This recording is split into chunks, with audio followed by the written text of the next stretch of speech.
4 3 2 1.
Bismillahirrahmanirrahim. Assalamualaikum warahmatullahi wabarakatuh. Waalaikumsalam warahmatullahi wabarakatuh. Alhamdulillah. Nahmaduhu subhanahu wa ta'ala hamdan yuwafi ni'amahu wa yukafi'u mazidah. Ya Rabbana lakal hamdu kama yanbaghi li jalali wajhika wa 'azimi sultanik. Subhanaka la nuhsi thana'an 'alaika anta kama athnayta 'ala nafsik falakal hamdu wa lakal syukru 'ala dhalik. Allahumma salli wa sallim 'ala habibika wa rasulika Sayyidina Muhammad wa ala alihi al-mutahharin wa ashabi tayyibin wa tabi'in lahum bi ihsanin ila yaumiddin. Allahumma ya Rabbana iftah lana abwabal khairat wa abwabat ta'at wa a'inna ya Rabbana ala tarkil ma'siyat innaka anta ala kulli syai'in qadir.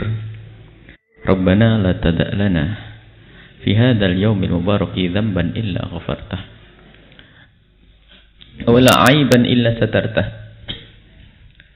wala jahilan illa 'allamtah wala faqiran illa aghnaytah wala ghaiban illa radattah wala hajatan min hawaijid dunya wal ukhra illa qadaitaha ya arhamar rahimin. Warzuqna ya Rabbana taubata qabla al-maut wasyahadata 'inda al-maut wal jannata ba'da al-maut. Amma ba'du. Hadirin hadirat, kaum muslimin dan muslimat, para pendengar, para pemirsa dimanapun Anda berada, alhamdulillah, pagi hari ini kita diberi kemudahan oleh Allah untuk bersama-sama merenungi, membaca hadis Nabi Sallallahu Alaihi Wasallam. Semoga pertemuan kita pada pagi hari ini menjadi sebab berkumpul dan bertemunya kita dengan Nabi Muhammad Sallallahu Alaihi Wasallam kelak di padang mahsyar dan di surga nanti. Dan semoga Allah memudahkan kita bertemu di dunia ini, biarpun hanya di dalam mimpi, bertemu dengan Nabi Sallallahu Alaihi Wasallam. Dan semoga Allah memudahkan kita untuk meniru perilaku Nabi, dan semoga Allah menjadikan kebanggaan kita adalah Nabi. Kebanggaan kita adalah semua yang ada pada Nabi, perilaku Nabi, cara berpakaian Nabi. Dan semoga Allah menjadikan kita umat yang sesungguhnya, umat Nabi sallallahu alaihi wasallam. Baik, kita langsung saja membaca kitab Hadits At-Tajridus Sharih, mukhtasar atau ringkasan kitab Sahih Bukhari yang dikumpulkan oleh Syekh Az-Zabidi dan kepada para asatidz untuk membacanya. Wa alaihi falyatu. Fadhal. Bismillahirrahmanirrahim. Alhamdulillah wassalatu wassalamu ala Sayyidina Muhammad ibn Abdillah wa ala alihi wa sahbihi wa mawalah, la hawla wa la quwata illa billah, amma ba'dah. Qala al-musannif bi sanadikum al-muttasil ila Abi Abbas Zainuddin Ahmad bin Abdul Latif As-Sarazi Az-Zabidi radhiyallahu anhum wa nafa'ana Allah bihi wa bi ulumihi wa bi ulumikum fid dharain ila anqal. Wa an Abi Hurairah radhiyallahu anhu anin Nabi sallallahu alaihi wasallam qala sab'atun yudhilluhumullahu fi dhillihi yawma la dhilla illa dhilluhu al-imamu al-adilu wa syabun nasha'a fi ibadati rabbih wa rajulun qalbuhu mu'allaqun fil masajid wa rajulani tahabba fillahi istama alaihi wa tafarraqa alaihi wa rajulun talabathu dhata mansibin wa jamalin faqala inni akhafu waha wa rajulun tasaddaqa akhfa hatta la ta'mala shimaluhu ma tunfiqu yaminuhu wa rajulun dzakarallahu khaliyan fa fadat aynahu. Wa an Abi Hurairah radhiyallahu anhu anin Nabi sallallahu alaihi wasallam qala sab'atun yudhilluhumullahu fi dhillihi yawma la dhilla illa dhillahu al-imamu al-adilu wa syabun nasa fi ibadati rabbih wa rajulun qalbuhu mu'allaqun fil masajid wa rajulani tahabba fillahi istama alaihi wa tafarraqa alaihi wa rajulun talabathu dhata mansibin wa jamalin faqala inni akhafu waha wa rajulun tasaddaqa akhfa hatta la ta'mala shimaluhu ma tunfiqu yaminuhu wa rajulun dzakarallahu khaliyan fa fadat aynahu. Wa an Abi Hurairah radhiyallahu anhu anin Nabi sallallahu alaihi wasallam qala sab'atun yudhilluhumullahu fi dhillihi yawma la dhilla illa dhillahu al-imamu al-adil wa syabun nasa fi ibadati rabbih wa rajulun qalbuhu mu'allaqun fil masajid wa rajulani tahabba fillahi istama'a alaihi wa tafarraqa alaihi wa rajulun talabathu dhatu mansibin wa jamalin faqala inni akhafu waha wa rajulun tasaddaqa akhfa hatta la ta'mala shimaluhu ma tunfiqu yaminuhu wa rajulun dzakara qaliyan fa fadat aynahu. Bismillahirrahmanirrahim.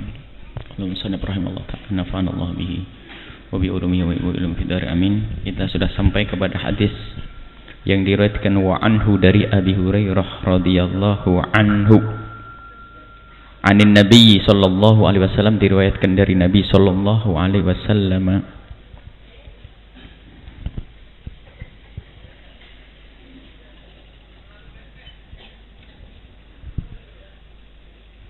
qala, beliau bersabda sab'atun 7 yudhilluhumullah, Allah memayungi mereka fi dhillihi, di bawah payung khususnya, payung Allah, yauma la dhilla, di saat tidak ada payung, illa dhilluhu, kecuali payungnya Allah. Yauma la dhilla illa dhilluh, tidak ada payung kecuali payungnya Allah subhanahu wa ta'ala.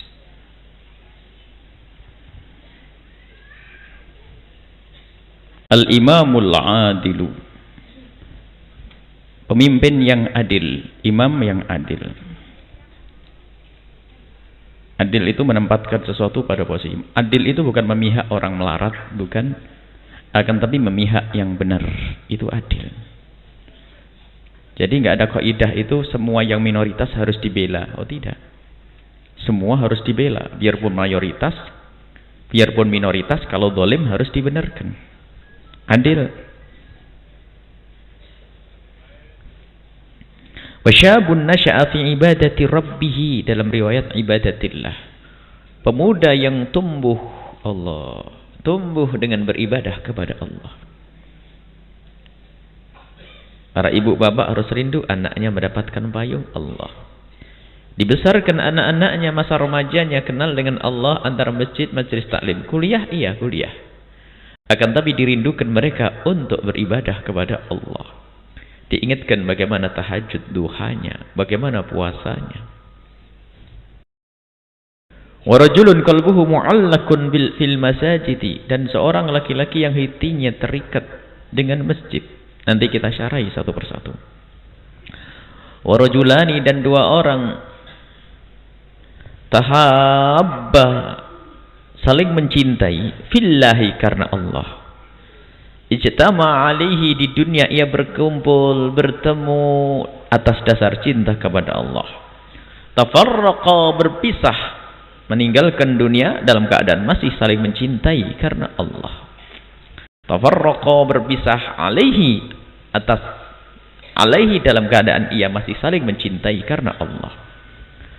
Wa rajulun, dan seorang laki-laki talabathu, yang diminta, dirayu, diajak oleh seorang perempuan, zatu fa'il, zatu mansabin, wanita yang punya pangkat kemuliaan, orang terpandang, maksudnya dia punya ketenaran, punya ini, wa jamalin, kecantikan, orang terkenal, cantik, kaya, pokoknya segalanya, syaraf. Nanti insyaallah kita jelaskan itu. Dzatu mansabin, orang yang punya kemuliaan dan punya harta, punya kecantikan. Faqala inni akhafullah. Kemudian ia menjawab, aku takut kepada Allah. Wa rajulun tasaddaqa, dan seorang laki-laki bersedekah. Akhfa, ia menyembunyikan sedekahnya. Hatta la ta'lama, bukan hatta la ta'lama, ya, sehingga tidak tahu. Hatta la ta'lama, sehingga tidak tahu. Shimaluhu, tangan kirinya itu, matunfiqu yaminuhu, apa yang diinfakkan oleh tangan kanannya. Maksudnya itu gambaran. Tangan kanannya memberi, tangan kirinya sampai enggak tahu. Maksudnya betul-betul disembunyikan, dirahasiakan sedekah yang ia bayarkan, yang ia sedekahkan. Wa rajulun, dan seorang laki-laki dzakarallaha, yang ingat Allah, menyebut nama Allah. Dzakarallaha, menyebut nama Allah subhanahu wa ta'ala. Khalian, dalam keadaan ia sembunyi, sebagian memaknakan sembunyi, tidak ada orang lain melihat, atau khalian, tidak peduli kecuali Allah. Khalian itu tidak menoleh kecuali kepada Allah, biarpun di tengah manusia. Di tengah manusia. Fafadat, berderai, ainahu, air matanya. Fafadat, berderai air mata dari matanya. Ini 7. Dan sebetulnya tidak hanya 7, ternyata para ulama menemukan 7 lagi, dan menemukan 7 lagi, menemukan 7 lagi. Jadi bilangan di sini, adat sini tidak ada mafhumnya. Bukan berarti selain dari 7 tidak mendapatkan payung Allah. Ini diantara yang mendapatkan payung Allah. Payung Allah itu payung dari arsy Allah. Sebagian mengatakan payung surga. Itu tidak ditolak oleh para ulama, sebab kalau kesejukan di surga akan ditemukan semua ahli surga. Tapi di sini adalah payung arsy, dan masih di padang mahsyar, belum masuk surga. Ia mendapatkan payung yang khusus di saat orang pada merasa panik, merasa gundah, merasa takut dengan matahari yang hanya sejengkal dari atas kepalanya. Akan tapi mereka ini mendapatkan payung khusus dari Allah Subhanahu wa taala, sehingga ia tidak merasakan rasa takut lagi, dan yang ada ketentraman. Biarpun di padang mahsyar ia sudah merasa nyaman karena sudah tidak merasakan kekhawatiran akan panas. Mendapatkan payung khusus dari Allah. Yauma la dhilla illa dhilluh, di saat tidak ada payung kecuali payung Allah Subhanahu wa taala, dan tidak ada pertolongan kecuali dari Allah. Imam Al-Bukhari rahimahullah ta'ala menyebutkan hadis ini, yang dibidik sebetulnya hanya satu saja. Rajulun qalbuhu mu'allakun bil masajid, karena ini bab salat. Seorang anak muda yang hatinya selalu terikat dengan masjid. Tapi karena sudah disebut semuanya, maka kita juga perlu mensyarai, dan itu hadis indah. Hadis yang luar biasa. Yang rindu kepada payung Allah, maka ayo bergegas kita menjadi salah satu dari ini semua. Yang pertama adalah al-imamul adil, seorang pemimpin yang adil. Wahai para pemimpin, ketahuilah payung Allah indah, lebih indah daripada istana yang kau bangun, lebih indah dari mobil mewah yang kau beli. Akan tetapi tidak semuanya rindu keindahan. Himbauan kepada semua yang mempunyai tanggung jawab atas rakyat, para pemimpin, dengarlah hadis ini, al-imamul adil. Jadi pemimpin yang adil. Kalau seandainya Anda berbuat adil hanya punya jabatan 1 tahun, kok setelah itu karena Anda berbuat adil kok mati, takut mati orang, mati syahid, wallah. Enak, sudah tidak usah susah-susah pilihan lagi yang kedua, sudah langsung masuk surga. Sama para ustadz pun juga begitu sebetulnya, mereka pengen mati syahid ya. Cuman biarpun begitu banyak yang tetap berdoa semoga panjang umur ya. Ya mati syahid. Lagi ceramah ada seorang ulama rindu, dia ingin mati dalam keadaan ngajar. Sesaat beliau berdoa mati agar dalam keadaan bisa mengucapkan la ilaha illallah. Yang bernama Habib Yahya Al-Idrus, hidup di Arab sana. Rupanya waktu ngajar mensyarai la ilaha illallah, dicabut nyawanya oleh Allah saat itu. Allah. Dikabul semuanya. Waktu itu kebetulan beliau memberikan hadiah kepada kami. Hadiah belum kami belikan, akhirnya kami belikan kitab kenang-kenangan. Beliau waktu mengajar mensyarai la ilaha Allah, lagi mengangkat tangan la ilaha Allah, dicabut nyawanya oleh Allah Subhanahu wa taala. Allah indah. Baik pemimpin yang adil, kebahagiaan untukmu. Jadi kalau ada orang pengen jadi pemimpin, tidak apa-apa, bercita-citalah jadi pemimpin, tapi aku pengen jadi pemimpin yang adil, benar. Jangan kebayang besok aku membuat perusahaan, nah, itu bukan, itu sudah musibah. Besok aku dapat ini, dapat itu, uang lagi, itu musibah. Akan tapi jika engkau ingin menjadi seorang pejabat, pemimpin, apakah pemimpin daerah atau pemimpin atau imamah uzma, presiden, tapi kalau kau luruskan niatmu yaitu ingin berbuat adil sesuai dengan ajaran adil syariat Nabi SAW, adil bukan hak asasi manusia. Sebab hak asasi manusia yang digembar-gemborkan tidak adil. Itu hak asasinya orang yang benci sama Islam.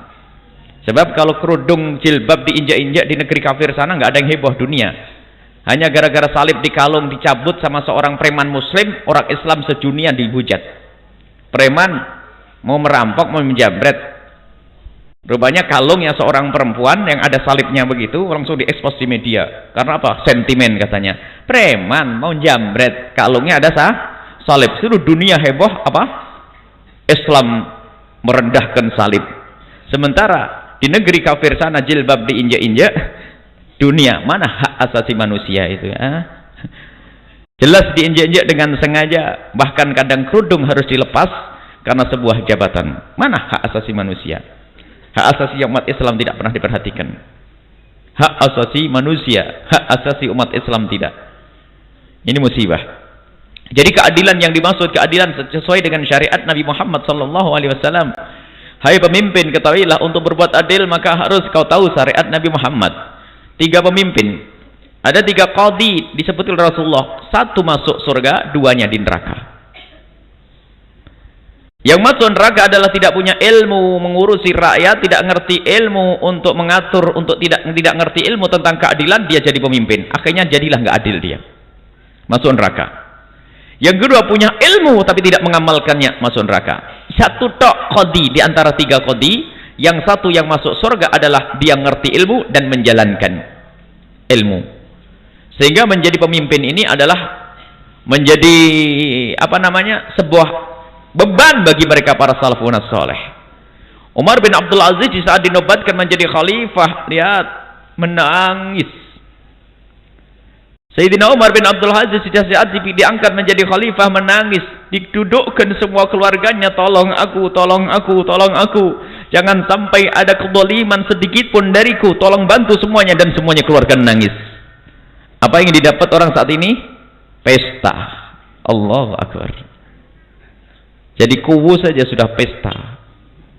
Ya, menangis. Sayyidina Umar bin Abdul Aziz menangis, dan semuanya keluarganya dibikin nangis oleh beliau. Semoga keluar pemimpin-pemimpin yang adil. Kita pengen pemimpin kita adalah ahli surga semuanya. Baik, imam adil. Adil maksudnya menjalankan syariat Nabi Muhammad SAW, itu adil sudah. Otomatis. Kalau sudah menjalankan syariat Rasulullah, maka dari itu harus dekat. Suatu ketika ada yang kaget, Buya, saya ini jadi pemimpin tapi nggak punya ilmu, bagaimana? Ya aslinya neraka. Cuma ada cara untuk selamat. Bagaimana? Dekat sama ulama.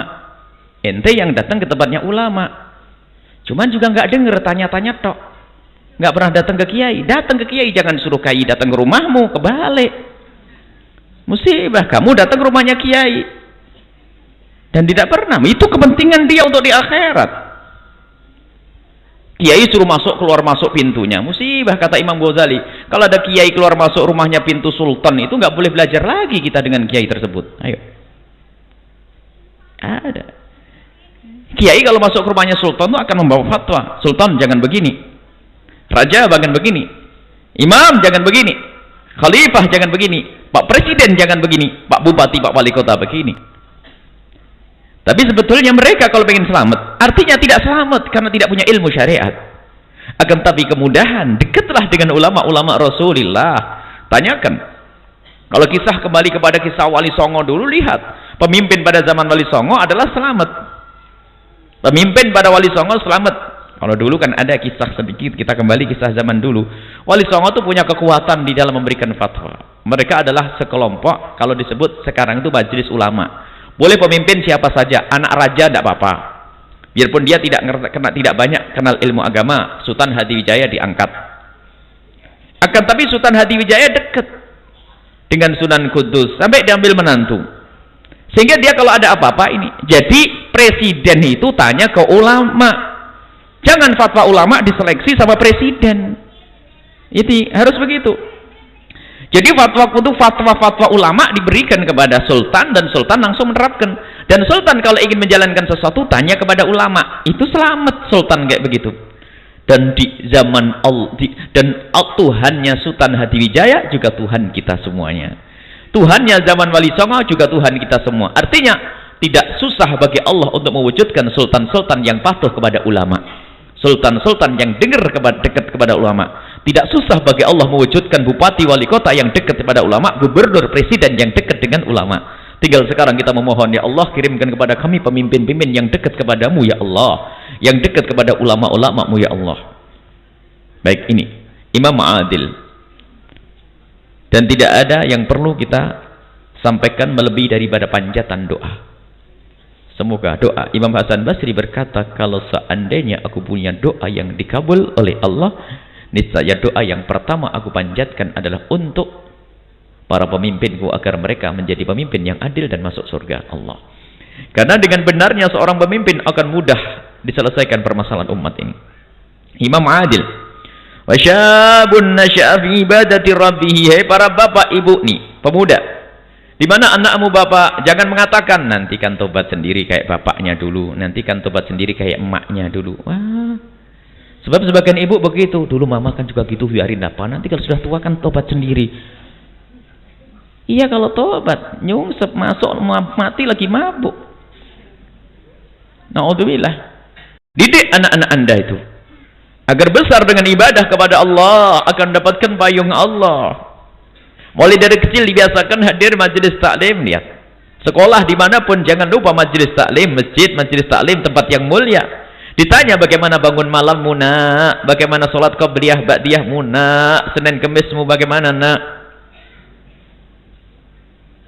Sungguh mengherankan suatu ketika karena cintanya seorang ibu kepada anak, pulang dari mondok sudah disiapkan tiket untuk menonton film di sebuah gedung. Karena apa? Sekali-kali dirusak oleh ibunya. Ustadznya ngedidik di pondok, ini kejadian nih. Ini kejadian betul, ustadznya didik di pondok 1 tahun, pulang di rumah sama ibunya dirusak lagi. Nonton TV pun juga dibiarkan, Bu. Anak santri itu kalau di rumah, ibunya kasihan nggak pernah ngeliat TV. Awas nih. Kalau ada murid santri al-bahjah begitu, ambil saja pulang sana. Kita mendidik, ibu ngerusak. Diarahkan yang baik. Kadang-kadang begitu, kasihan. Jadi anaknya tuh pagi, siang, malam itu iktikaf di depan televisi. Mumpung pulang, musibah. Yang salah ibu bapaknya. Padahal dia sudah terbiasa tidak nonton. Bahkan kalau perlu TV dimatikan, ditanya, nak gimana kabar di pondok? Apa saja yang diceritakan oleh gurumu? Tolong dong, mama, papa, mama, abah, umi dikasih tahu dong. Bukan diajak bareng-bareng nonton TV, Masya Allah, musibah. Jadi dibiasakan yang mulia. Biasakan anak kita besar dengan ibadah kepada Allah. Jangan meremehkan anak kecil yang dibawa. Saya senang anak kecil. Itu nasya'at fi ibadatillah. Ini ibadah. Anak kecil dibawa. Ini tanda bahasanya ia akan mendapatkan payung Allah di saat tidak ada payung lagi kecuali payung Allah. Cuman jangan sampai batas masa kecil saja. Kecilnya rajin diajak ngaji. Gedenya tidak tahu ada kemana. Musibah. Ibunya lagi itu. Dibiasakan terus. Diarahkan dan diarahkan. Bawa. Dan ketahuilah. Jika Allah memudahkan putra-putri Anda dibawa ke tempat yang mulia. Itu pun karena Allah cinta kepada Anda. Sebagian orang susah bawa anaknya, ya tak? Kenapa susah? Jangan disalahkan anak, tidak dibiasakan. Maklumlah, saya sendiri ngaji baru 6 bulan, Bu ya. Ya maklum, maafin. Tapi terus ada berusaha, ngajinya baru 6 bulan, kenal al-bahjah ini. 6 bulan ya dimaafkan, 6 bulan ya. Nanti besok tahun depan insyaallah anaknya sudah ke bawah. Tapi lintaskan di hati permohonan dan niat bahwasanya anakku semua, anakku harus aku bawa ke tempat yang mulia. Buat rumahmu adalah tempat untuk ibadah. Biasakan ibadah dalam kebersamaan, sholat duha bareng. Yuk duhaan. Yuk bangun malam. Kalau perlu kue itu dikeluarkan malam hari, Bu, waktu tahajudan. Biar semangatnya bangun malam nih. Wah, nanti makan kue. Tidak apa-apa, mau mulai-mula seperti itu. Jadi anak syabun, pemuda. Di sini seorang laki-laki seolah-olah. Bukan pemuda dan pemudi sama. Sebab hadis ini umum, tidak untuk laki-laki saja. Siapapun, laki dan perempuan. Wa rajulun qalbuhu mu'allaqun bil masajid. Seorang laki-laki yang hatinya terikat dengan masjid. Syabun qalbuhu, rajulun qalbuhu mu'allaqun fil masajidi. Seorang laki-laki yang hatinya terikat dengan masjid. Dengan masjid. Allah. Maksudnya dengan masjid apa? Dia menikmati betul berada di masjid. Seperti ikan di dalam air. Ya, ikan di dalam air ya senang. Ada ikan pengen keluar gitu? Gak ada. Sudah di dalam air nyaman. Dan begitulah seorang pemuda di dalam masjid. Kalaupun dia keluar tentu untuk kepentingan masjid.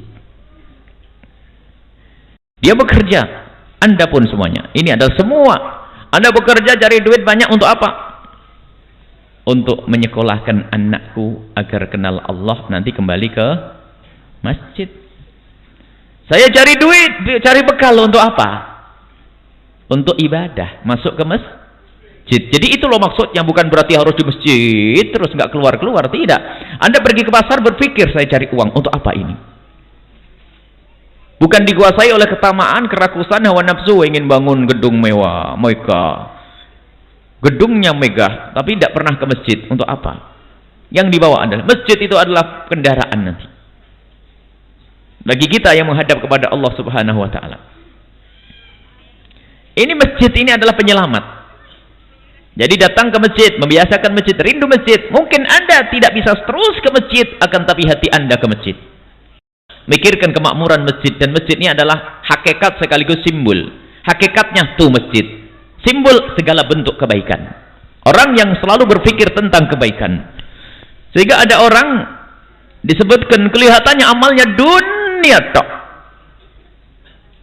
Suratnya surah dunia. Disebutkan oleh Nabi SAW, ada orang kerjaannya dunia. Allah. Cari duit, cari duit, cari duit. Akan tapi itu adalah hakikat akhirat. Karena dia cari dunia, tapi yang dipikirkan adalah urusan akhirat. Mencari uang, tapi untuk kemakmuran masjid, lembaga pendidikan, pesantren, anak-anak, sekolah agama. Yang dipikirkan itu saja. Dia cari duit, cari duit, cari duit. Begitu sebaliknya, hati-hati. Ada orang kelihatannya di dalam masjid, tapi ternyata yang dipikir adalah dunia. Hanya pengen cari pangkat, nanti banyak orang ngasih duit ke saya. Atau keropak masjid mau saya ambil. Atau jam mau saya bawa. Atau kalau sudah jadi kiai, cari duit enak. Musibah itu. Cari kiai paling cari duit enak katanya ya. Nah, jadi kiai. Musibah. Jadi kelihatannya bersama masjid, tapi hatinya tidak. Lihat, qalbuhu. Bukan jasaduhu. Rajulun qalbuhu, hatinya, bukan jasadnya. Kalau jasad bisa saja di masjid tuh. Agar tapi hatinya tidak tahu kemana-mana itu. Mikir nanti habis ini ada orang ngasih duit zakat untuk masjid, bisa saya ambil. Sumbangan masjid nanti potong buat saya. Macam-macam duit dicari penjahat di dalam masjid. Tapi siapapun Anda, jadikan hatimu dengan masjid. Anda boleh bekerja. Agar tapi selama ini apa yang kau berikan untuk agama? Orang kalau sudah dibuka hatinya oleh Allah tidak masuk hitungan. Tidak masuk akal. Kadang-kadang mobil tidak punya, rumahnya pas-pasan. Tapi nyumbang untuk sebuah lembaga atau masjid itu bisa puluhan mungkin ratusan juta. Kalau ukuran-ukuran orang kan mending beli mobil dulu ya. Zamannya zaman gaya-gayaan sekarang. Tapi orang tidak berpikir itu semuanya. Tapi orang duitnya banyak, nyumbang 10.000 saja diingat-ingat. Dulu sudah nyumbang saya. Waduh, walid. Subhanallah, musibah. Hatinya tidak pernah terikat dengan masjid. Anda berjalan, wahai orang kaya, berjalanlah untuk mencari kekayaan dan Islam yang kuat. Seorang mukmin yang kuat lebih dicintai oleh Allah. Jadilah seorang mukmin yang kuat, ekonom, pakar ekonomi yang sekaligus bisa mengembangkan ekonomi umat, memberdayakan ekonomi umat. Jadikan umat Islam ini kaya. Akan tapi kaya seperti apa? Kaya yang hatinya bersama masjid, bersama majelis, bersama tempat yang mulia. Rindu, dan kita menemukan orang tuh membangun masjid, bantu pesantren, itu tidak pernah mikir. Kadang-kadang saya, Ibu tahu duit 5 juta itu banyak kan? Kalau 500 juta seberapa Bu ya? 1 miliar? Ada Bu nyumbang duit 1 miliar nggak pernah mikir nih. Kadang-kadang berpikir duitnya berapa ya? Rupanya dia duitnya berapa? 1 miliar kalau orang urusan dunia mikir kan buat perusahaan baru ya. Tapi tidak bisa begitu Bu. Kalau orang dipilih oleh Allah hatinya bersama masjid. Kelihatannya dia mau urusan dunia, mobilnya enak, ya, mobilnya mewah, makan enak, rumahnya bagus. Tapi bantuannya ke tempat baik, pesantren, masjid banyak, dan itu dipilih oleh Allah. Maka siapapun, hai hamba Allah yang hadir di tempat ini atau tidak hadir, jika Allah telah memudahkan Anda untuk itu, dengan kekayaan Anda, kok Anda mudah berinfak, membantu pesantren, masjid, dan dakwah, syukurilah, karena yang memilih Anda adalah Allah. Anda bersyukur. Dan yang ternyata pelit, ngadulah kepada Allah, ya Allah hilangkan kepelitanku ya Allah. Masya Allah. Kekayaannya mah banyak, tapi tidak tahu untuk apa itu kekayaannya. Mati tidak akan dibawa. Akan tapi yang akan dibawa adalah amal baik. Yang diberikan itu justru yang akan dibawa nanti kelak di akhirat. Nah itu, jadi biarpun dia berkiprah di dalam dunia materi, akan tapi hatinya mikir, aku kalau untung ini insya Allah. Jadi bekerja keras, saya akan membuat usaha ini, insya Allah berapa persen aku berikan ke pesantren. Ada orang ngomong gitu. Dia itu dengan niat mulia kayak begitu, biarpun tidak berhasil, sudah dapat pahala. Sudah dapat pahala. Karena apa? Niatnya yang mulia.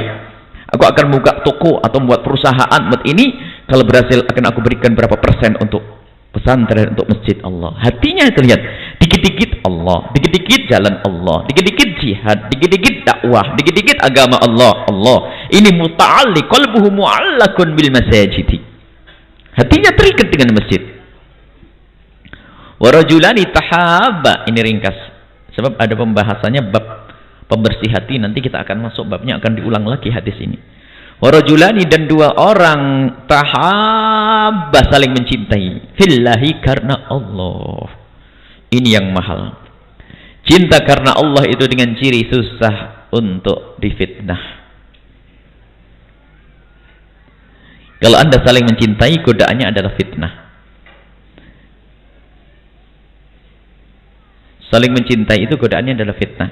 Mudah mendengar orang lain daripada yang dicintai. Anda bersahabat yang saling mencintai, dengar dulu dia. Kalau ada fitnah dari luar, tolong kembalikan kepada dia. Nah, kalau kita lebih mendengar orang lain, musibah hatimu bakal rusak. Kalau engkau lebih dengar orang dari luar, sahabatmu kan lebih mudah untuk ditanya. Dan ini fitnah. Imam Hasan Basri sangat tidak senang jika ada orang bercerita tentang kejelekan orang di depannya. Makanya jangan sampai majlis ini misalnya, dimanapun majlis, jika selalu misalnya membicarakan tentang, menanamkan permusuhan kepada ulama, kepada orang soleh, hati-hati. Bahkan orang soleh itu, kalaupun didolimi, dia tidak akan ngomong ke siapapun. Tidak akan ngadu kepada manusia. Sebab kalau ngadu kepada manusia, menanamkan kebencian manusia dengan manusia. Contoh, ada orang soleh. Saya berbuat dolim kepada orang soleh tersebut. Dia akan simpen. Sebab kalau orang soleh itu ngadu kepada manusia, maka manusia yang dikasih tahu itu, kalau dia pecintanya orang soleh, dia akan musuhan dengan saya. Atau balik saya, langsung ke saya. Ada orang berbuat jahat ke saya, ke kami. Ada orang berbuat jahat dengan gini. Kalau saya ngadu kepada satu murid saja, apa yang ada di hati murid saya? Dia akan benci kepada orang tersebut. Berarti saya menanamkan kebencian. Tidak perlu diceritakan. Yang membela Allah. Dan ini mujarab hal-hal ini. Kalau ada orang berbuat dolim kepada Anda, jadi orang kalau didolimi, ketahuilah doanya akan dikabul walau kana fajiran. Biarpun orang itu jahat, kalau kau dolimi, doanya akan dikabul oleh Allah. Hati-hati. Kapan doanya dikabul? Asalkan dia sabar menerima dan tidak banyak cerita ke orang. Hati-hati orang yang nggak banyak ngomong itu loh ya. Hati-hati. Anda berbuat dolim pada orang, diam dok. Kalau susah mencaci, balas itu. Balasannya nggak ditolong oleh Allah kalau balas. Ada orang Anda berbuat dolim kok diam, sabar. Kadang-kadang malah doain baik pada Anda. Wah, malaikat ramar, dikutuk oleh Allah. Ala laknatullah ala dzalimin. Kutukan Allah kepada orang berbuat dolim. Dan kedoliman itu muncul karena tidak adanya cinta. Kalau orang saling mencintai, tidak akan berbuat dolim. Fitnah Nabi difitnah, kurang apa Nabi difitnah, dikatakan penyihir segala macam. Wah, nah, kalau jelas kelas-kelas kita lebih banyak tentunya fitnahnya. Anda fitnah, tapi ketahuilah yang kau cintai harus kau percaya lebih dulu. Suami istri, masa istri lebih percaya sama orang lain? Kalau dengar berita tentang suaminya, terus gimana? Gimana kamu lihat? Ya bodoh ini istri. Kalau istri dengar infonya, neng, ada apa? Suamimu tuh, kenapa? Aku melihat suamimu dengan perempuan. Jangan macam-macam. Suamiku orang baik lah ya. Ituin aja. Bener saya lihat. Enggak, matamu itu buta, nggak bisa ngelihat. Suamiku orang baik, saya ngerti. Bener. Awas, jangan hubungi saya lagi. Kurang ajar, mau merusak rumah tangga saya. Itu. Ini dasar ibu sakit, dapat telepon, mama, neng, suamimu gimana? Kenapa? Yang bener, ke rumah aja yuk ngobrolnya. Saya buatin teh, belikan sate. Mau ngerusak rumah tangga diundang ke rumah. Ini sebagian ibu-ibu banyak yang bodoh kayak begini. Kalau ada cerita yang tidak baik tentang suami, mau tutup mulutnya orang itu. Kurang ajar tuh manusia. Kalau ada keraguan, Anda bisa bicara yang baik. Sehingga ada seorang suami, seorang istri datang mengatakan, suami saya selingkuh, suaminya saya selingkuh. Dari mana bu? Anda ngelihat atau omongan suami saya? Kata orang. Aduh, kata orang. Musibah. Kata orang, semestinya yang dicintai lebih dahulu, itulah yang dipercaya, bukan orang lain. Orang bisa saja memfitnah, meracun. Bisa saja seorang laki-laki berkata kepada seorang suami, berkata, aku pernah zina kepada istrimu, dengan istrimu. Padahal tidak, itu hanya memfitnah. Dasar suaminya dungu. Jadi kamu sudah zina dengan laki-laki itu, kan? Kurang ajar ini. Orang memfitnah mah gampang. Karena tujuannya untuk menista. Kalau fitnah itu temannya iblis, setan. Maka long kaidah yang kenal dengan majelis ini, jangan membicarakan kejelekan orang lain. Allah yang membalas. Bahkan sampai Allah yang membantu. Kok bahkan mungkin seandainya ada orang ngomong, wah pesantren ini, jangan pusing. Sudahlah, Anda doakan saja orang yang ngomong jelek tentang pesantren ini dan sebagainya. Doain dengan baik, karena mungkin dia kritiki. Dan mungkin dia adalah melihat yang tidak baik benar. Tinggal kita doain saja, terima kasih gitu. Nggak usah emosi. Wah, apalagi fanatik dengan gurunya. Jangan macem-macem ya. Dengan buya ya, awas, nggak usah begitu. Kalau memang saya benar, Allah yang membela. Kalau tidak benar, kenapa harus dibela? Selesai. Ada orang mengatakan buya begini. Kalau memang buya nggak baik misalnya, ya sudah. Berarti ada orang yang ingatkan. Kalau itu omongannya salah, Allah sendiri yang membela. Apa sih pembelaan Anda buat saya? Kan begitu. Nggak ada artinya pembelaan Anda buat kami. Kalau dibanding pembelaan Allah, bersihkan hati. Cuman memang kecemburuan itu ada. Nabi Muhammad kalau dibela, Anda punya iman, gitu loh. Masa Nabi Muhammad dicaci maki, Allah yang membela. Biarkan orang mencaci maki Nabi Muhammad. Ya nggak benar itu namanya. Cuman yang harus kita yakini, kalau Anda dilolimi, Anda diperlakukan oleh Allah, oleh orang dengan tidak baik, yakinlah Allah yang membela Anda. Dan tolong jangan doa yang jelek. Rugi, doakan yang baik. Sebab kalau doa Anda jelek, jadi itu kasihan. Baik, kembali kepada cinta. Jadi sebab itu semua karena tidak ada cinta. Permusuhan karena tidak ada cinta. Makanya yang saling mencintai karena Allah akan aman. Tidak akan termakan fitnah. Fitnah dalam kebersamaan, fitnah suami istri, fitnah persahabatan. Ijtama'a alaihi, dia berkumpul di dunia ini dalam keadaan saling mencintai karena Allah. Kemudian setelah itu watafarraqa, mereka sampai mati, berpisah. Sebagian ulama mengatakan berpisah ini sampai mati. Jadi meninggal dunia ya dalam keadaan masih saling mencintai karena Allah Subhanahu wa taala. Yang selanjutnya warajulun talabathu, ada seorang laki-laki diajak oleh seorang perempuan.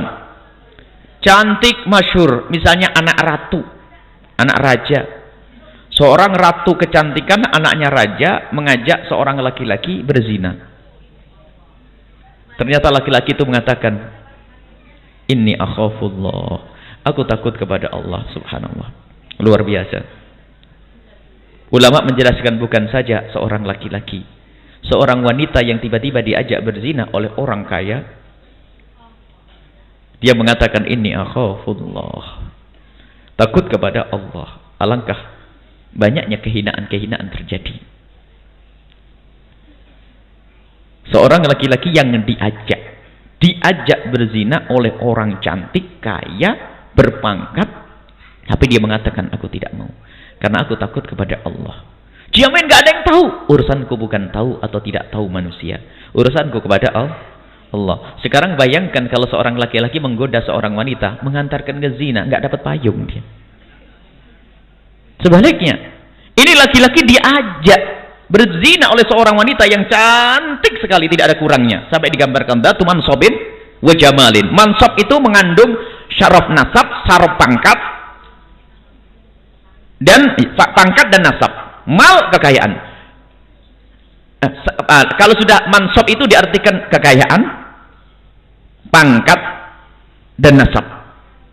Kekayaan, pangkat dan nasab biasanya diartikan mansab. Pangkatnya tinggi, hebat, kaya, nasabnya hebat, jamal, cantik. Ayo, nggak ada orang sempurna kayak itu, ngajak zina. Tiba-tiba seorang laki-laki berkata, inni akhafullah, aku takut pada Allah. Seorang wanita pun begitu, takut Allah. Kalau digoda oleh seorang laki-laki yang punya kelebihan, digambarkan orang punya kelebihan, itu artinya apa? Diajak orang yang punya kelebihan saja nggak mau, apalagi hanya orang biasa, nggak bakal mau. Sekarang enggak, hanya yang ngajak orang begitu saja langsung berzina. Ini manusia hina. Hanya bertemu di sini, hanya hawa nafsu, syahwat, tiba-tiba berzina. Enggak punya kelebihan, sudah elek, nasabnya jelek, perilakunya jelek, enggak cantik, zina. Ada sampai derajat begitu. Memang dihinakan oleh Allah Subhanahu wa taala. Ini yang menjaga. Tidak akan mendapatkan payung Allah nanti laki-laki yang menggoda. Ini digoda oleh orang cantik saja enggak mau, apalagi menggoda. Ini enggak mau. Menggoda tidak bakal, digoda saja tidak mau, apalagi menggoda. Menggoda, mohon maaf, Anda berbicara sesuatu yang membangkitkan syahwat. Laki-laki Atau merayu-rayu. Rayu itu ke arahnya mana sih? Zina. Merayu, makanya pacaran dan sebagainya itu adalah akan dijauhkan dari payung Allah. Kalau anda seorang laki-laki sudah berminat untuk menikah, jangan dirayu seorang perempuan itu sehingga dia berangan-angan berzina dengan anda. Alhamdulillah. Apalagi yang sampai berpegangan tangan, berciuman. Dari mana payung Allah akan diberikan? Ini diajak berzina dengan pangkat kekayaan, tidak mau. Sama perempuan yang merayu dan sebagainya tidak akan mendapatkan ini payung Allah Subhanahu wa taala. Takutlah kepada Allah. Ngeri di padang mahsyar adalah mengerikan, di padang mahsyar sungguh menakutkan. Kemudian setelah itu apa ini? Inni akhafullah, aku takut kepada Allah. Makanya wahai kaum pria jangan main-main urusan wanita, dan wahai kaum wanita jangan main-main urusan kaum laki-laki. Anda punya syahwat, Anda dengan kaum laki-laki adalah min plus. Mau tidak mau ada syahwat. Jika tidak Anda jaga, ketahuilah paling takut adalah di saat mendapatkan murka Allah, belum lagi dihinakan dengan zina tersebut, maka menikah. Wa rajulun tasaddaq, seorang laki-laki bersedekah, akhfa, ia sembunyikan. Maksudnya sedekah sir, sedekah bersedekah berusaha untuk tidak ada yang tahu. Dan ada orang bersedekah di sini bukan sedikit, tidak pernah disebut, tidak pernah pengen disebut namanya. Ada, dan alhamdulillah memang kita budayakan di sini. Yang menyumbang tidak pernah disebut-sebut, nggak pernah si A nyumbang. Hari ini sumbangan Pak Haji ini, Bu Haji ini, nggak ada sini. Ini kalau nyumbang sudah diam-diam saja sudah. Allah yang menghitung. Ya, aku tidak tahu. Hanya kadang-kadang memang harus diketahui karena ada urusan dengan surat dan sebagainya, harus tahu akhirnya. Ya janjinya nyumbang siapa? Bahkan bukan puluhan juta, ratusan juta, ada miliaran orang, nggak ada yang tahu orangnya. Ibu nggak tahu siapa ini, siapa yang belikan ini, siapa beli ini, begitu. Dan kami yakin itulah orang-orang soleh. Makanya kami sering minta doa kepada mereka itu. Biarpun kelihatannya jadi pedagang, kelihatannya dia pengusaha, bisa saja itu adalah waliullah. Kenapa? Dia nyumbang begitu banyak, nggak pernah pengen disebut, nggak pernah dia menampakkan. Bermacam-macam modelnya. Ada yang nggak mau disebut di sini, ada di sini. Ada yang kalau acara nggak pernah mau di depan, di belakang sana, nggak tahu nih. Jadi nggak ada yang tahu nih. Dicari di mana, ibu ada di mana, bapak ada, ada bu ya ada, ya sudah ada. Subhanallah, lah itu orang-orang hebat begitu. Makanya kami senang dari pemberian sahabat-sahabat kita. Kita bukan benci dengan duit pemerintah, tidak. Duit pemerintah juga ada yang halal kan. Cuman kita tidak pernah berurusan dengan itu. Apalagi serah terimanya disumbang oleh pemerintah daerah, Bu Yahya tanggal begini. Ini duitnya siapa kan begitu ya. Kalau Pak Haji, Bu Haji, ibu-ibu yang baik nggak usah masuk ropa. Siapa yang tahu? Siapa yang masuk ropa? Nggak ada yang tahu. Malaikat nggak malah luput bu. Ibu namanya Aisyah ngasih sumbangan 100 juta diganti namanya Khotijah. Malaikat salah tulis nggak? Nggak salah tulis. Itu loh keikhlasan perlu kita bangun. Jadi kita biasakan di sini. Makanya kami jangan mengharap kalau nyumbang di sini bakal saya sebut, nggak ada itu sudah. Kalau nggak mau sudah nyumbang ke tempat lain saja. Nggak disebut-sebut di sini. Saya pun mungkin tidak berterima kasih kepada Anda secara langsung. Mungkin saya juga tidak tahu. Kalau Anda mengharapkan syukur dari saya ini orangnya trader. Saya ini jarang bersyukur kepada manusia. Saya istighfar, ya Allah kok saya kurang syukur. Orang nyumbang itu kadang-kadang saya tidak bisa mencari siapa orang yang bantu, saya tidak bisa mengucapkan terima kasih. Cuman saya doakan saja semoga diangkat oleh Allah, gitu saja. Selesai. Nggak tahu satu persatunya siapa, ya ABCD-nya ini. Dan berlomba-lomba untuk cari ridha Allah. Nah ini anfaq akhfa, disembunyikan hatta la ta'lama, sehingga tidak tahu shimaluhu, tangan kirinya apa yang diberikan tangan kanannya. Allah menyembunyikan. Dan menyembunyikan di sini maksudnya adalah menyembunyikan sanjungan orang dari hatinya. Ada sebagian menafsirkan seperti itu. Ada menyembunyikan memang sembunyi betul. Bisa saja. Ada yang dimaksudnya menyembunyikan itu adalah menyembunyikan dari hatinya dari sanjungan orang. Artinya apa? Saya bersedekah, saya tidak perlu dengan sanjungan manusia ini. Bahkan kalau ternyata disanjung kok dia senang, dikodok itu. Kurang ajar wahai hawa nafsuku. Kau menggoda. Aku nyumbang 100 juta. Lalu disebut oleh orang, Pak Haji ini telah nyumbang 100 juta. Kau senang ya? Awas, saya kodok lagi, tambah 100 juta. Tidak ada yang tahu. Itu karena dia penasaran, pengen diterima oleh Allah Subhanahu Wa Taala. Dan Sayyidina Ali karramallahu wajhah berusaha untuk diterima rezeki apa sedekahnya oleh Allah, sehingga setiap dapat rezeki dibagi 4. Dibagi 4. seperempat di siang hari, seperempat di malam hari, seperempat terang-terangan, seperempat sembunyi. Alladzina yunfikuna fis sarra'i wad dharra'i, alladzina yunfikuna bil laili wan nahari sirran wa alaniyatan. Alladzina yunfikuna bil laili wan nahari sirran wa alaniyatan, itu turun kepada Sayyidina Ali. Yang bersedekah di siang hari seperempat, malam hari seperempat, sembunyi seperempat, terang-terangan seperempat, disanjung oleh Allah Subhanahu wa taala. Yang penting kita berusaha untuk ikhlas, dan ikhlas itu tidak di lidah tapi di hatimu. Maka kalau hatimu ngomong ikhlas, hati-hati, tidak ikhlas lagi. Benar aku nyumbang 100 juta, ikhlas. Ikhlas yang tahu Allah, bukan saya, Bu. Ikhlas Bu ya, ikhlas Bu ya. Ikhlas. Saya tidak ngerti ikhlas, tidak ikhlas. Jadi jangan sampai kalimat ikhlas itu keluar di lidah Anda. Oh, no, benar ikhlas. Tidak, ikhlas itu justru Anda tidak pengen ngomong ikhlas. Kalau sudah ngomong ikhlas, tidak ikhlas lagi. Karena apa? Ikhlasmu diketahui oleh orang, berarti tidak ikhlas. Sudah Anda sedekah karena Allah. Kalau ingin tahu detailnya permasalahan ikhlas ini, langsung saja nanti ambil CD Abadikan Amal dengan Ikhlas, itu nanti ada penjelasan tentang itu semuanya. Wa rajulun dzakarallaha khalian, orang berzikir kepada Allah khalian, dalam keadaan sembunyi, nggak ada orang tahu, karena ini mengarah kepada kemudahan untuk khusyuk. Sebagian ulama mengatakan khalian ini hatinya kosong selain Allah, dari selain Allah. Jadi hatinya hanya Allah, biarpun di depan manusia. Sebab dalam riwayat baina yadayhi, di hadapan Allah. Kalau sudah baina yadayhi itu artinya ya di depan manusia. Tidak apa-apa, di depan manusia, bukan ini. Kemudian dalam riwayat lain, man dzakarallaha fa fadat 'ainahu min khasyatillahi, barang siapa yang menyebut nama Allah, berzikir kepada Allah sehingga air berderai air mata karena takut kepada Allah, hatta yusibal arda, sehingga menetes ke bumi, min dumu'ihi, dari air matanya, lam yu'adzab yaumal qiyamati, ia tidak akan diseksa di hari kiamat Allah. Imam Baihaqi meriwayatkan wa dzakarallaha baina yadayhi, menyebut Allah di hadapan Allah. Ini menunjukkan bahwasanya baina yadahi, di hadapan Allah, itu dimanapun kau berada, asalkan kau merasa di hadapan Allah, biarpun di depan manusia. Artinya kau berzikir kepada Allah. Cuman urusan derai air mata. Orang bisa menangis di depan manusia, boleh, bukan sesuatu yang terlarang. Akan tapi kejujuranmu di dalam menangis, itu loh yang perlu. Kalau di depan orang bisa menangis, di kamarnya nggak bisa menangis, pasti bohong nangisnya waktu di depan manusia.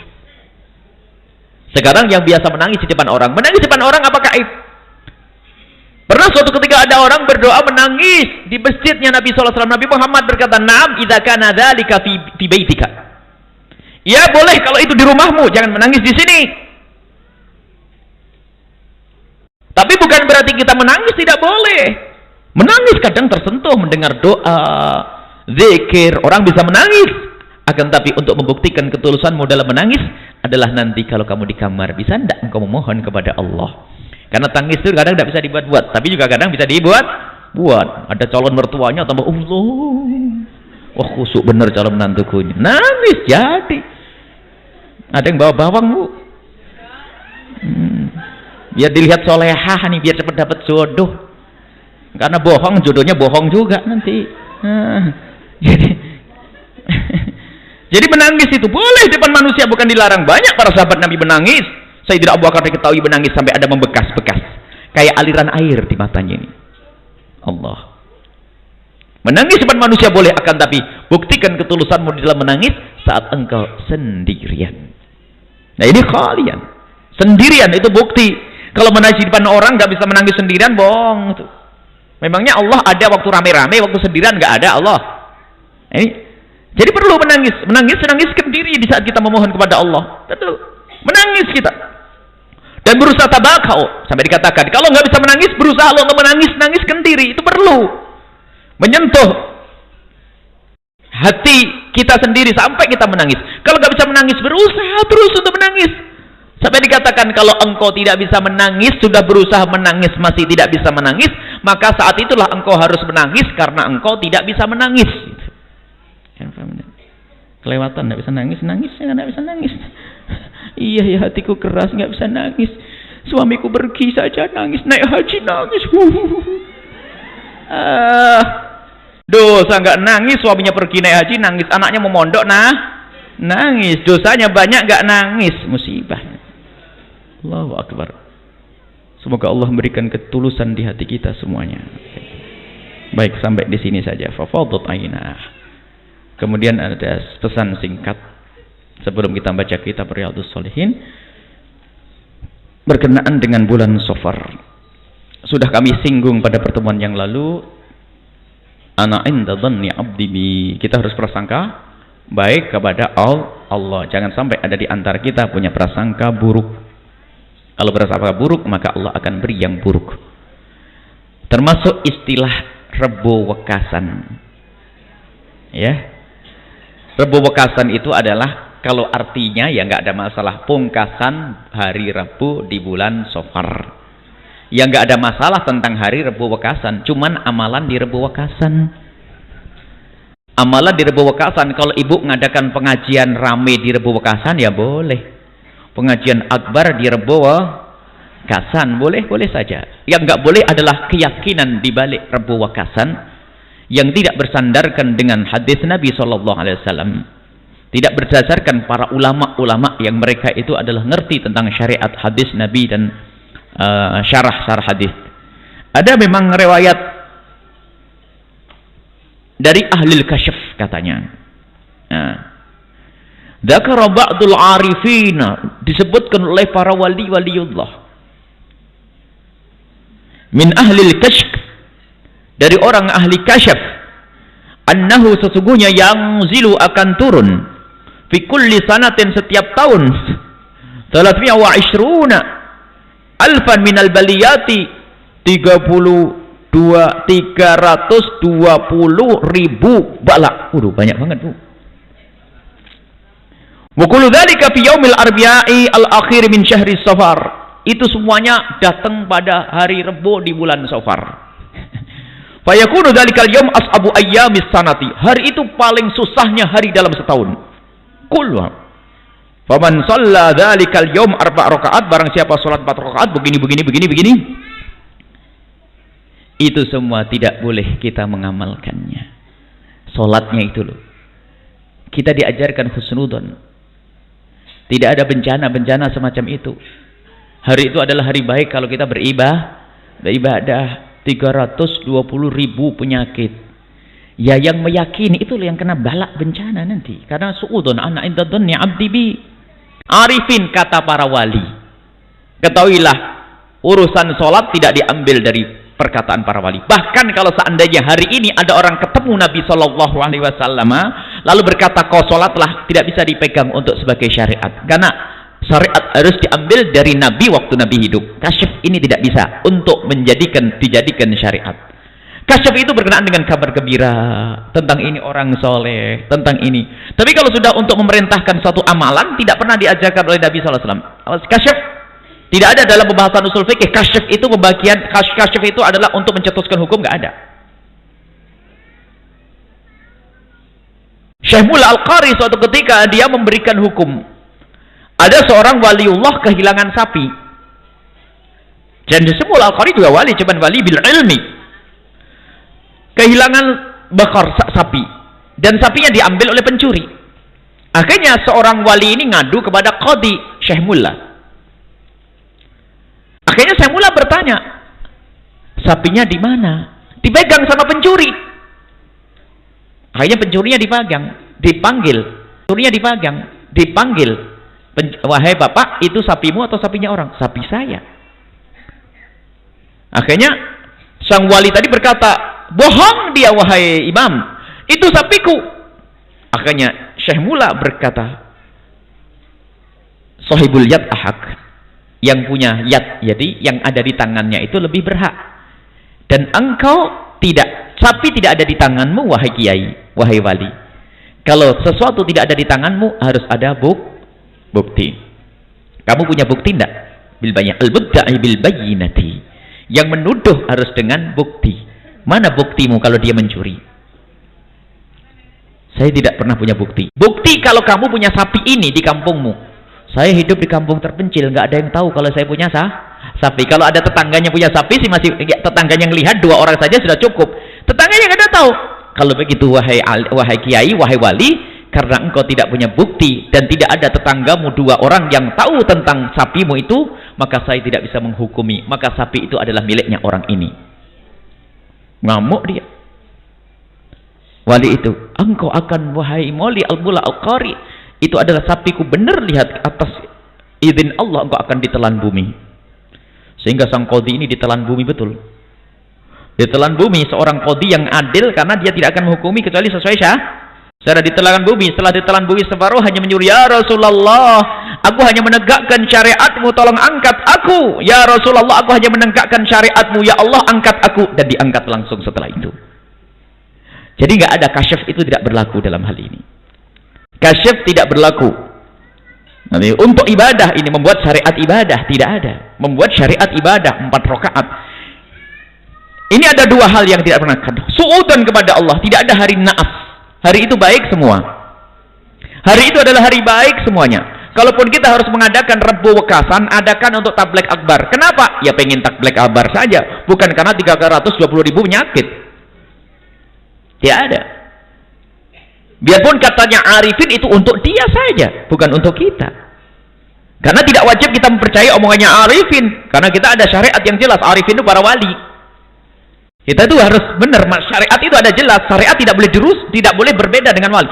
Omongan para wali kasyaf itu bisa dipercaya asalkan tidak bertentangan dengan syariat. Kasyaf. Kalau tiba-tiba ada nabi datang kepada Anda lalu berkata, kau tidak usah sholat duhur. Nggak ada, nggak bisa dipercaya. Biarpun dalam mimpi Anda ketemu Nabi langsung. Syekh Abdul Qadir Jalani sangat paham. Adalah waktu Sayyidina Syekh Abdul Qadir Jalani beribadah ingin sampai kepada Allah betul. Akhirnya ada berkata, aku adalah Tuhanmu Allah, wahai Abdul Qadir. Senang Syekh Abdul Qadir Jalani, aku bisa melihat Allah. Dan mulai hari ini wahai Abdul Qadir Al-Jalani, engkau aku bebaskan, tidak ada beban kewajiban untukmu. Sadar, diambil batu, kau bukan Allah, kau adalah iblis, dilempar setan itu pasti. Masa Syekh Abdul Qadir Jalani gak wajib sholat? Paham dia, jadi langsung dilempar. Al-La'in, wahai terkutuk iblis, dilempar oleh Syekh Abdul Qadir Jalani. Dia wali besar Syekh Abdul Qadir Jalani. Wali karamat ada, kasyaf kita percaya. Akan tapi jangan sampai mengarah kepada su'udun kepada Allah. Ana inda dhanni 'abdi bi. Kalau perlu kita rubah hari ini. Yuk kita ngadakan Rebu Wekasan kapan? Besok malam ya. Kalau bisa kumpul di Al-Bahjah Rebu Wekasan untuk menyambut malam rahmat, bukan malam bencana. Nah, kita rubah. Malam rahmat. Kumpul di Al-Bahjah kalau mau malam rahmat, malam Rebu Wekasan. Besok Rebu ini kalau tidak salah. Jadi malam rahmat, nggak ada malam bencana. Khusnudzan kepada Allah, insya Allah Bu, yang menghidupkan malam Rebu nanti dengan ibadah, ya, insya Allah dapat rahmat, bukan menyebut bencananya, gitu loh. Kalau sudah disebut bencananya musibah, su'udan kepada Allah tayarata. Tidak boleh kita tasya'um. Tasya'um itu mengatakan hari busuk, hari naas, hari ini. Tidak pernah diajarkan Rasul Shallallahu Alaihi Wasallam. Rasul melarang. Bahkan sebaliknya, kalau engkau mimpi busuk, mimpi jelek, jangan su'udan kepada Allah. Sebab mimpi jelek tidak akan mempengaruhimu. Cukup baca qul huwallahu, qul a'udzu birabbil nas, tiup ke surat Ikhlas. Dalam riwayat surat Ikhlas, qul huwallahu, qul a'udzu birabbin nas, kau tiupkan ke kiri, selesai. Enggak usah, kenapa kok saya mimpi geraham saya jatuh, mbah saya mati nanti. Nah, kurang ajar, mati beneran. Enggak ada. Jadi Rebu Wekasan itu hanya istilah hari saja. Cuman kalau ada amalan-amalan dihindari, tapi jangan mencaci maki ya. Kita tidak mengajari mencaci maki. Sebab sebagian orang yang mengamalkan Rebu Wekasan itu berdasarkan riwayat yang saya baca tadi. Minal arifin. Arifinnya pun siapa? Kan tidak jelas. Arifinnya apa? Bukan Syekh Abdul Qadir Jailani, bukan Syekh Bahauddin An-Naksabandi, bukan Habib Abdullah Al-Haddad, bukan Habib Abdurrahman As-Segaf dan sebagainya. Hanya minal arifina, tidak jelas. Kemudian kasyafnya para ulama tidak bisa untuk membuat sholat baru kayak begitu. Nah, jadi kita tidak usah ikut-ikutan untuk yang demikian itu, tapi jangan mencaci, karena namanya orang awam, mereka ya kadang-kadang dibimbing oleh kiainya membaca hal-hal yang semacam itu. Jadi kalau Anda ingin melakukan kegiatan malam Rebu Wekasan, justru Anda yakini bahasanya malam itu akan diturunkan beribu-ribu rahmat Allah, nah kan? Beribu rahmat Allah. Anda di masjid nggak percaya hadisnya. Dalam Bukhari hadis sebelum hadis yang kita baca, cuman oleh Syekh Az-Zabidi tidak disebutkan ini. Al-malaikatu tusalli ala ahadikum madama fi musallahu. Malaikat itu bersolawat. Malaikat itu mendoakan orang yang sholat selagi di masjid. Makanya malam itu ibu habis maghrib gak usah pulang, di masjid. Malaikat malaikat mendoakan orang yang di masjid selagi masih di musolanya tempat sholatnya. Malam yuhdis, sampai dia tidak, dalam riwayat berhadas, dalam riwayat dia berhadas, maksudnya sebagian berhadas, hadas kecil atau hadas besar. Sebagian ulama mengatakan tidak rewel, tidak ngomong kecuali urusan akhirat. Malaikat mendoakan apa? Allahumma firlahu warhamhu. Ya Allah, ampuni dia dan rahmati. Jadi kalau ibu semalam di masjid, berarti rahmatnya tinggal ngitung, Bu, berapa ribu rahmat. Bukan 320.000, bisa 1 juta rahmat Allah diturunkan ke situ.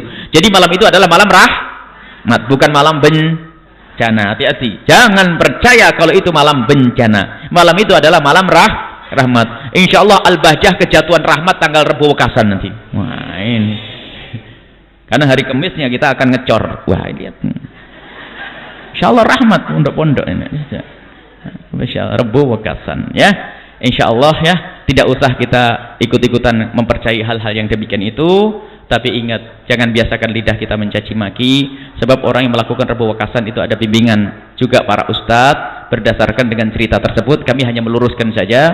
Ketahuilah, karena meluruskan ini wajib agar kita tidak prasangka buruk kepada Allah. Nggak ada hari naas, nggak ada hari jelek, nggak ada hari busuk, nggak ada hari bencana. Semua adalah hari rahmat, kapan kita mengundang rahmat. Ta'arud nafhat nafahat, ta'arud menghadang rahmat Allah, bangun malam dan sebagainya. Baik, ini saja tentang Rebo Wekasan.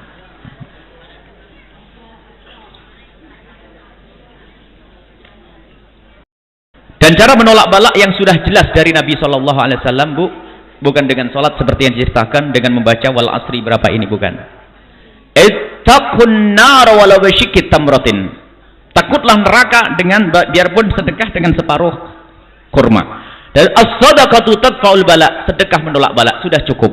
Kalau ibu khawatir ada bencana di sana agar di sini tidak kena bencana, sedekah, Bu, 10.000, 100.000, 1 juta ya. Baik. Bukan melakukan sesuatu yang tidak diajarkan oleh Nabi Sallallahu Alaihi Wasallam. Baik, ini saja yang bisa kita sampaikan. Adapun Riyadhus Shalihinna tetap harus kita baca ini bil barokah. Kita hanya membaca muqaddimahnya dari firman Allah Subhanahu Wa Taala sebelum kita masuki hadis. Babul islah bainan nas, bab untuk kita mendamaikan, berdamai di antara sesama manusia. Qala Allah Taala, qala musannif rahimallahu taala, nafa'ana Allah bihi wa bi ulumihi wa bi ulumikum fi darin amin ila anqal. Kita sudah babul islah bainan nasi, mendamaikan antara manusia. Qala Allah taala, Allah Subhanahu wa taala berfirman, la khaira, tidak ada kebaikan, fi katsiri min najwakum, dari banyak obrolanmu. Tidak ada gunanya kalian ngobrol banyak tuh, illa man amara, kecuali orang yang memerintahkan, bisadaqatin, dengan sedekah, au ma'rufin, atau melakukan kebaikan, au islahin bainan nasi, atau mendamaikan antara manusia. Jadi ibu kalau ngomong tuh nggak ada nilainya, Bu. Ngomong selebritis, ngomong sandalnya artis, Majelis Al-Bahjah ngomong sepatunya artis, nggak masuk nih. Ngomong sinetron paling bagus apa ini, ya mungkin begitu. Baik, illa amara bisadaqatin, menghimbau orang untuk bersedekah. Mungkin Anda tidak punya duit, akan tapi Anda mengingatkan orang tuh, lihat masjid sana bantu tuh, pesantren sana bantu tuh. Anda ngomong begitu pun, man dalla ala khairin falahu ajrun mislu ujuri fa'ilihi, yang menunjukkan kepada kebaikan akan mendapatkan pahala seperti orang yang melakukannya. Maka jangan pelit lidah Anda untuk menyampaikan. Sampaikan kebutuhan masjid sana, kebutuhan pondok, kebutuhan dakwah, Anda sampaikan. Karena tidak tahu melalui lidah siapa kebaikan itu dilewatkan. Orang itu bisa, Allah bisa menggerakkan hatinya orang kaya itu untuk langsung bersedekah, bisa. Cuman karena Allah cinta kepada yang lainnya, rupanya melalui ibu ini. Ibu ngomong ke orang kaya, akhirnya orang kaya sadar, akhirnya ibu dapat pahala. Padahal Allah bisa menggerakkan orang kaya untuk bantu Al-Bahjah, semuanya bisa. Tapi ternyata semuanya melalui perantara mulut ke mulut, karena Allah ingin mengangkat yang ngasih tahu ini. Allah bisa, orang kaya tiba-tiba membantu Al-Bahjah, beresin bangunannya, bisa. Bisa atau tidak Allah? Bisa. Cuman semuanya ini adalah karena cinta dan kasih Allah kepada hambanya, melalui banyak jalan. Kadang-kadang melalui si A ngomong si B ngomong si C. Sehingga yang kita ketemukan ini, termasuk orang-orang baik yang bersama kita ini adalah tidak langsung kenal kita, melalui orang itu. Jadi ini mata rantai ini rantainya orang-orang yang baik semuanya. Maka jangan sampai Anda segan-segan untuk menyampaikan kebaikan kepada orang lain. Bukan urusan pondok ini, mohon maaf. Pondok ini bukan segala-galanya. Tempat lain, pondok yang lain ada. Pondok yang lain masih banyak di sini. Pondok-pondok di sini masih banyak. Pondok para ulama, para habaib. Anda lihat, anjurkan orang untuk berbuat baik di sana. Tidak monopoli di Al-Bahjah apa sih? Al-Bahjah salah satu. Baik, bisa di tempat yang lain. Yang penting Anda punya lidah untuk mengajak kepada kebaikan. Atau ma'ruf, ngajak sedekah, mengajak kebaikan. Atau islah bainan nasi, mendamaikan mendamaikan orang-orang yang bersengketa. Maka termasuk dosa yang sangat gede. Hati-hati ngadu domba. Memang ada orang mukanya muka fitnah. Ada orang muka fitnah. Ngomong sini, ngomong sana, jadi berantem orang tuh. Ini memang model-model ahli neraka. Nggak sengaja, kadang-kadang begitu. Memang nasibnya muka fitnah itu. Angkat tangan tuh. Ada ibu-ibu tuh biasanya begitu, hati-hati. Bapak-bapak juga ada. Jadi kalau ngomong tidak pernah. Jadi ngomong tuh jadi permusuhan, fitnah. Kamu nggak tahu nggak? Kenapa? Itu kemarin ngomongin ente. Gimana sih itu? Oh, ini kurang ajar nih, fitnah. Muka fitnah itu. Mukanya ahli neraka itu. Biarpun pakai kerudung. Muka fitnah. Hati-hati ya. Ibu jangan menukil kejelekan orang yang menjadikan sebab permusuhan. Bahkan kalau perlu misalnya ada ibu melihat si A, si B ini biasanya baik. Lah kok sekarang bermusuhan? Ibu berbohong boleh. Kenapa sih temanmu kemarin kok kelihatan sendu? Terus tak tanya kenapa? Aku pengen kangen ketemu temanku. Padahal nggak pernah ngomong kangen dia. Mikir juga ini. Iya ya. Aku sudah lama nggak ketemu. Dia bilang, temanmu kemarin katanya pengen ketemu kamu. Nah, ini misalnya putri-putri ini musuhan dari Mercy misalnya. Musuhan sama-sama Mercy. Sama-sama ikut Al-Bahjah, sama-sama ikut radioku, tatonya musuhan. Nah, ini ada yang mendamaikan. Bohong. Ada salam. Perempuan-perempuan ya, bukan kaum laki ya. Kalau laki ini lain cerita. Jadi perempuan dengan perempuan bermusuhan kok Anda mendamaikan. Biarpun sedikit-sedikit bohong, yang penting damai. Itu boleh, Bu. Dia kok ngomong terus, ngomongin kamu pengen ketemu, menyesal, nggak tahu apa salahnya. Dia diam. Akhirnya bisa ketemu, Anda dapat pahala. Islahu dzatil bain. Termasuk suami istri dan begitu. Wa qala ta'ala, Allah Subhanahu wa taala berfirman, "Wasulhu khair." Damai itu lebih penting daripada menuntut hak. Seorang wanita yang mungkin tidak dipenuhi haknya oleh seorang suami. Oh, ralat. Ngecornya besok hari Senin. Mendahului Rebo Kasan. Jadi berkahnya lebih dulu datangnya. Nah, ngecornya hari Senin. Jadi ini maksudnya apa? Diumumkan barangkali ada yang punya tenaga lebih gitu ya. Cuma tidak ditulis sih ya. Jadi ngecor hari Senin kita perlu tenaga 150 orang. Jadi yang nganggur hari itu bisa bantu-bantu, nanti bisa giliran diganti. Karena harus langsung selesai pagi hingga sore 150 orang. Kami berharap ya barangkali ada di sini ini yang punya ini. Ya katanya si yang nangani ya insya Allah bisa saja datangkan tukang. Cuman kami berharap bahwa kita semuanya punya andil di sini. Bahkan santri pun diliburkan biar tahu rasanya nukang itu kayak apa. Insya Allah nanti diliburkan hari itu untuk ngecor semuanya. Dan para bapak kalau memang ada para ibu nggak usah. Ibu ngelihat saja, doain, ngirim es teh saja sudah. Tapi sudah banyak es teh, makanan sudah ada insya Allah. Ada angin nggak apa-apa. Gimana sebaik? Jadi kalau ada nanti segera didaftarkan dan datang pagi-pagi ya. Nanti kalau orangnya banyak lebih enak, bisa giliran nanti. Yang lain tidur, yang lain itu saja deh. Baik, insya Allah itu saja pengumuman besok ngecor. Sampai di sana tadi dipotong nih. Wasuluh khair, berdamai. Ibu seorang istri yang ternyata tidak dipenuhi oleh suaminya, maka akan damai. Ya sudah ahlah abang, karena abang kerja juga nggak bisa, dagang dibohongin orang. Sudahlah abang ngaji aja deh, yuk nganterin saya ngaji biar yang punya duit saya saja. Itu dah damai. Sama seorang suami pun begitu, tidak banyak menuntut. Sudah biarpun kamu cerewet kayak begitu saya sabar. Enak suaminya masuk surga, istrinya neraka. Damai itu bagus, damai. Sudah lama biarpun kerjaanmu cerewet, nuntut, insya Allah tidak akan aku cerai sampai mati, insya Allah tetap aku piara. Suaminya mah baik, suluh damai, tapi istrinya neraka. Jadi damai itu maksudnya tidak menuntut haknya, tidak menuntut hak. Itu adalah damai dan itu sangat mulia. Jadi kalau orang biasa dengan damai, tidak menuntut haknya, itu adalah mendapatkan kemuliaan di hadapan Allah Subhanahu wa taala. Wa qala ta'ala, Allah Subhanahu wa taala berfirman, "Fattaqullaha", takutlah kepada Allah, "wa aslihu dzata bainikum", dan damaikan orang-orang yang punya persengketaan di antara kalian. Al-Anfal. Innamal mu'minuna ikhwatun, orang beriman itu semestinya harus merasakan kalau mereka bersaudara. Maka fa aslihu baina akhwaikum, maka jika ada persengketaan di antara kalian, berusahalah engkau untuk mendamaikannya. Insyaallah keterangan selanjutnya kita akan baca hadis satu persatu tentang mendamaikan, berdamai atau suluh. Yang ini sungguh topik yang luar biasa. Kalau sudah orang derajat sampai suluh, damai, itu indah. Seperti dikasahkan di Hadramut, suatu ketika ada melampaui satu masa.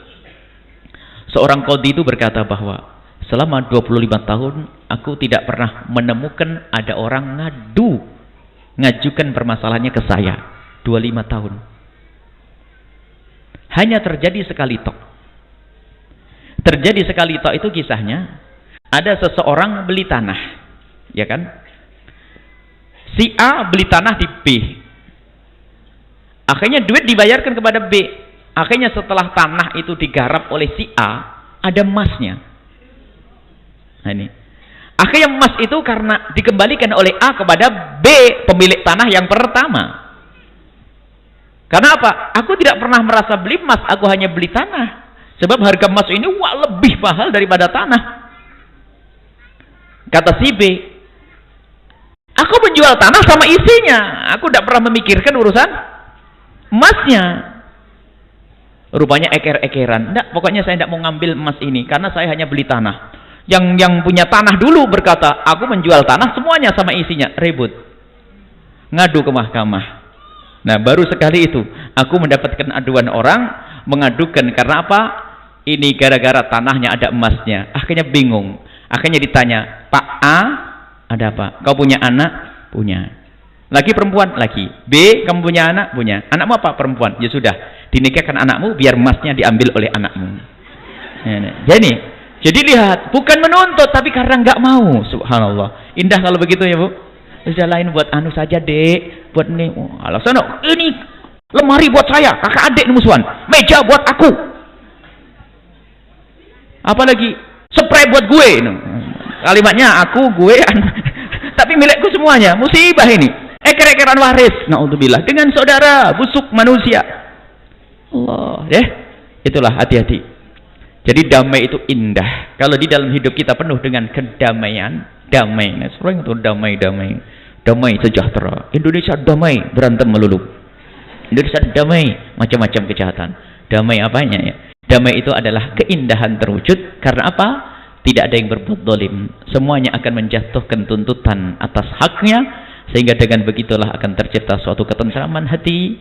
Karena semuanya saling mencintai, kemudian setelah itu akan terwujudlah keindahan dalam kebersamaan, dan itu adalah muqaddimah surga sebelum masuk surga. Insyaallah akan kita lanjutkan pada pertemuan yang akan datang. Wallahu a'lam bishawab.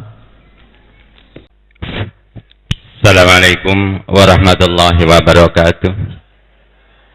Al-Mukarram Buya Yahya yang kami hormati, nama saya Bunyamin dari Bypass Brigjen Darsono.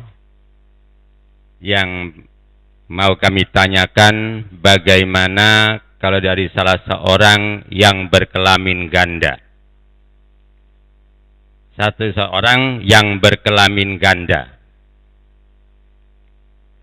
dan penampilan orang tersebut berpenampilan laki-laki, akan tetapi di setiap bulan dia mendapatkan main. Itu sajalah yang kami tanyakan. Mohon keterangannya yang lebih lanjut. Terima kasih. Wassalamualaikum warahmatullahi wabarakatuh. Assalamualaikum warahmatullahi wabarakatuh. wabarakatuh. Nama saya Musa dari Dusun Sijopak. Buya Yahya yang dimuliakan Allah Subhanahu wa taala. Saya mau bertanya, sebelum di Isra Mi'rajkan Kanjeng Nabi, orang lelaki katanya masih boleh memakai emas dan juga minuman-minuman keras seperti khamar. Contohnya Kanjeng Nabi Muhammad sendiri setelah dioperasi dicucinya pakai air zam-zam dan juga tempatnya atau wadahnya dari emas. Yang saya tanyakan, kenapa setelah di Isra Mi'rajkan Kanjeng Nabi orang lelaki tidak boleh memakai emas lagi dan juga minuman-minuman keras seperti khamar tadi? Mohon penjelasannya. Sekian dan terima kasih. Wassalamualaikum warahmatullahi wabarakatuh. Assalamualaikum warahmatullahi wabarakatuh. Buya mau menanyakan tentang kotoran cicak yang masuk ke bak mandi tapi airnya kurang dari 1 kolah, itu gimana? Terus kan biasa kalau ibu-ibu kan sering ngepel ya, di lantai kadang ada kotoran cicak juga. Itu masuk najis apa gimana? Kadang kena pel yang basah itu kan biasanya najis kering, kena yang basah biasanya tercampur. Itu gimana cara membersihkannya? Apa najis semua apa gimana? Terima kasih. Bismillahirrahmanirrahim. Assalamualaikum warahmatullahi wabarakatuh. Pertama-tama kepada Buya, saya dititipi salam sama saudara bahwa hari ini tidak bisa menghadiri majelis ini. Dan yang kedua, pertanyaan saya, tahun 89 saya hijrah sekeluarga ke Dumai. Dan di sana mayoritas penduduknya tidak seiman. Ada yang beragama Kristen dan ada juga yang HKBP. HKBP itu Himpunan Keluarga Batak Protestan. Tetapi dalam pergaulan sehari-hari mereka itu membaur dengan agama yang lain. Dan kami pun ikut juga bergaul dengan mereka. Sampai-sampai kalau hari raya pun berkunjung kami, saling berkunjung. Dan kami berkunjung juga. Takut kalau tidak bergaul begitu dikatakan sombong. Dan bahkan kepala dusunnya juga orang Kristen. Juga kami kalau mengunjungi mereka akan mengucapkan selamat. Selamat aja, tidak mengucapkan selamat hari Natal. Atau disuruh mencicipi hidangannya. Kami bilang kami lagi puasa, padahal kami tidak puasa. Kalaupun terpaksa mencicipi, kami mohon kepada Allah, ya Allah halalkanlah makanan ini. Mohon penjelasan dari Buya. Terima kasih. Assalamualaikum warahmatullahi wabarakatuh.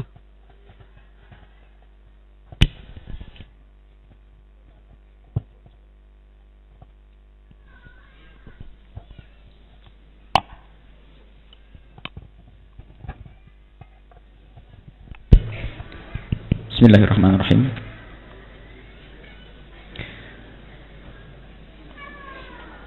Yang pertama adalah masalah khuntha muskil. Tolong dibedakan antara bencong yang 100% laki-laki hanya dandan perempuan dengan khuntha muskil, orang yang membingungkan, tidak laki-laki, tidak perempuan. Jadi kalau hukum mukhannat, orang yang membencongkan diri, ya ini sebetulnya pesan ini pahit, tapi kami himbau kepada orang yang mohon maaf saat ini berperan sebagai bencong. Kami doakan semoga Allah menjaga Anda semua, mengampuni, dan Allah memberikan kesadaran. Cuman pada dasar, pada hakikatnya, hukum yang disebutkan Nabi, la'anallahu al-mutasyabbihina minar rijal bin nisa. Allah mengutuk laki-laki yang berdandan seperti perempuan. Artinya begitu pedihnya, ngeri kalau Anda terus berdandan seperti itu. Cuman kami pun tidak mengolok-ngolok Anda, mencaci maki Anda, sebab para bencong memang, mohon maaf, pertama tidak banyak kiai yang datang ke sana. Selama ini pun jarang ada majelis bencong. Sisi lain, bencong pun juga jarang hadir ke majelis. Jadi karena ketidakmengertian mereka akan ilmu, maka banyaklah bencong. Sehingga tidak pantas kalau kita dari mimbar mengutuk bencong masuk neraka, bencong ini. Enggak.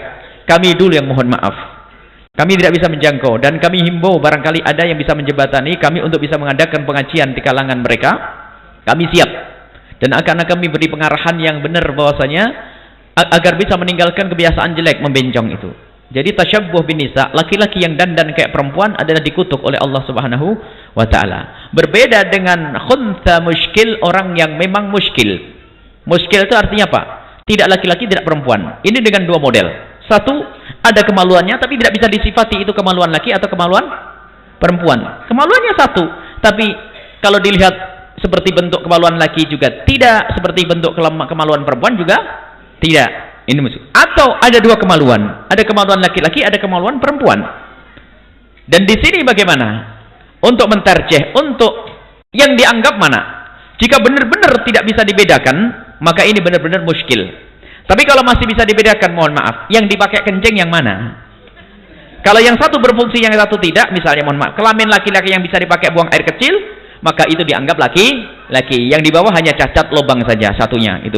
Atau ternyata yang berfungsi adalah lubang, yang satunya yang lubang yang kemaluan kayak laki-laki tidak bisa berfungsi, maka dianggap seperti perempuan. Termasuklah haid.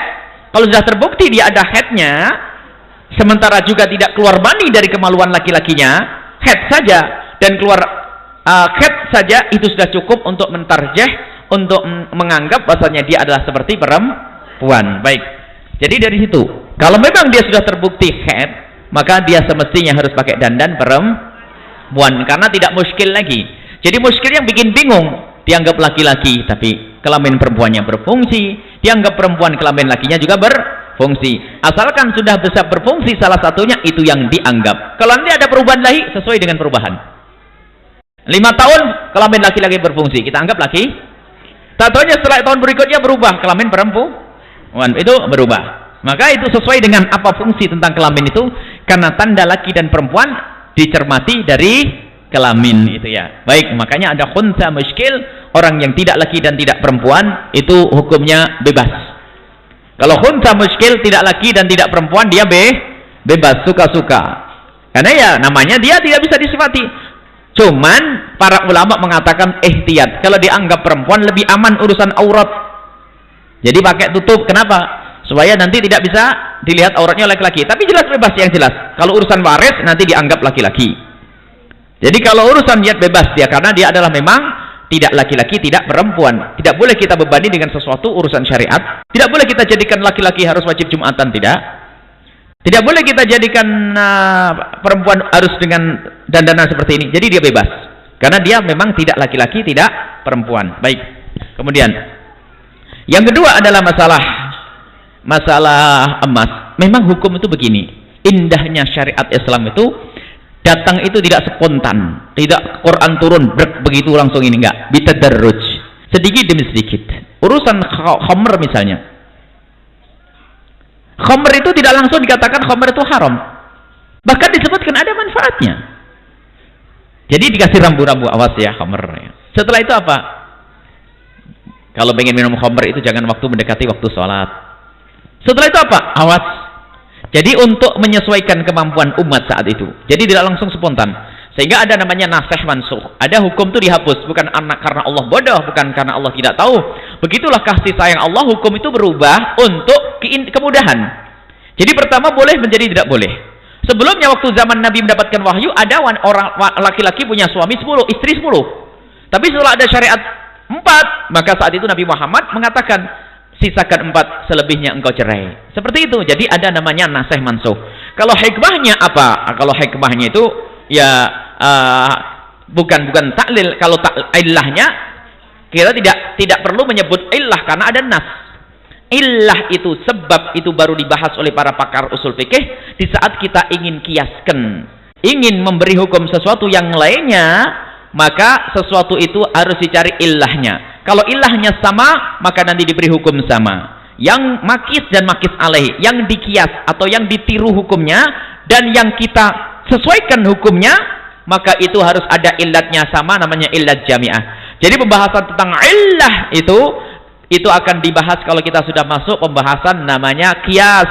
Tapi selain itu kalau sudah ada nas, nggak ada penyebutan illah, sebabnya apa. Jadi kalau tidak ada sebab, Allah tidak merubah. Tidak. Jadi tidak boleh kita bertanya kepada Allah sebabnya apa Allah menurunkan ini. Nggak ada. Hikmahnya. Hikmahnya iya.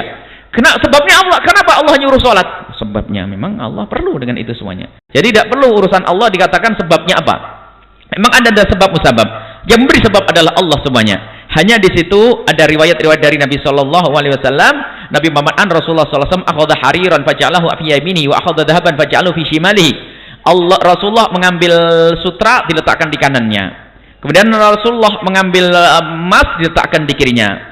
Kemudian berkata, inna hadaini haramun ala dzukuri ummati. Ini semua haram bagi kaum laki-laki dari umatku. Kenapa? Untuk sutra ini hanya biasanya untuk berdandan kaum wanita, dan emas itu layaknya untuk dandan kaum wanita, maka tidak diperkenakan untuk kaum laki-laki memakai emas. Kemudian adapun pakai makanan pakai piring dari emas, disabdakan oleh Nabi Shallallahu Alaihi Wasallam bahwasanya ini semua adalah untuk ahli surga. Jadi bukan untuk kalian di dunia. Jadi di dunia jangan biasa sombong-sombongan dengan gelas emas, sebab itu kebiasaannya orang di luar Islam sana. Jadi biasakan dengan piring wajar. Maka hukumnya haram pakai piring emas. Adapun sebelum datangnya syariat itu adalah tidak haram. Sehingga ada nasih mansuh. Selagi syariat belum dihapus, maka itu boleh.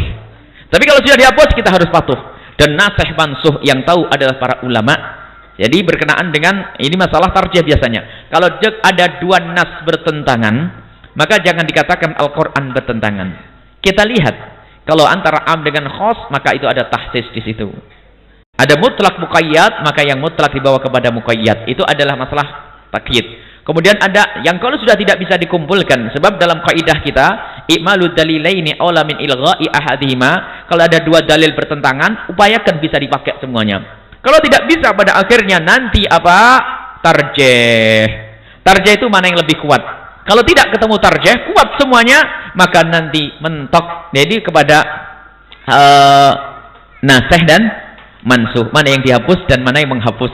Dan wajar, umum di dalam Al-Quran ada. Al-Quran bisa dihapus dengan hadis, hadis bisa dihapus oleh Al-Quran, dan begitu Quran dengan Quran, hadis dengan hadis. Ini adalah pembahasan di dalam usul fikih, dan para ulama sudah mengemas jadi hukum fikih. Yang jelas mengenakan emas bagi kaum laki-laki adalah haram, dan ini ijma ulama, tidak ada yang berbeda. Mungkin di antara pendengar ada yang pakai emas. Wahai para bapak yang semoga anda dimuliakan oleh Allah, yang mendengar suara ini, jika anda pakai emas, tolong emasnya dikasihkan istrimu saja, tambah senang dapat pahala. Nggak usah dipakai emasnya.